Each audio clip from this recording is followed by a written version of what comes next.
পুঁজিবাজারকে বলা হয় মুক্ত বাজার অর্থনীতির সর্বোত্তম সৃষ্টি।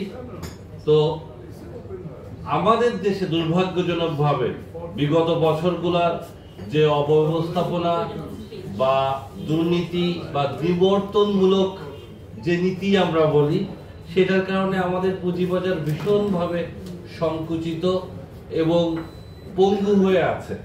তো সেখান থেকে যে আমরা যখন বের হয়ে আসতে চাচ্ছি, সেখানে হয়তো অনেক ধরনের এফার্ট নেওয়া হচ্ছে, যেগুলো হয়তো এখনো তার সুফল দৃশ্যমান না, বাট কাজ করা হচ্ছে।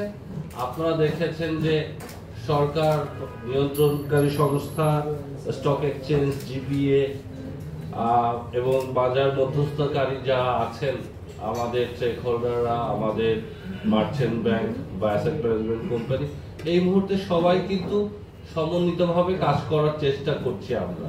তো রেগুলেশন যেগুলো আছে, সেইখানে একটা আমাদের দেশে বড় সমস্যা হচ্ছে যে রেগুলেশন যখন করা হয় তখন ধরেই নেওয়া হয় যে এখানে সবাই ম্যানিপুলেট করার চেষ্টা করবে, যার ফলে রেগুলেশনটাকে এত কঠোর করা হয় যে ভালো যারা, তাদের জন্য cost of compliance become very extensive, যার ফলে তারা সাধারণত এই রেগুলেশনের মধ্যে আসতে চায় না। মার্কেট প্লেয়াররা দে ক্যানট প্লে এফিশিয়েন্টলি।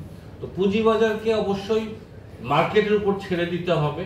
এখানে মার্কেটে যারা অংশীজন আছে, তাদের অংশগ্রহণেই এখানে যদি কোনো ইনএফিশিয়েন্সি থেকে থাকে সেটাকে দূর করতে হবে।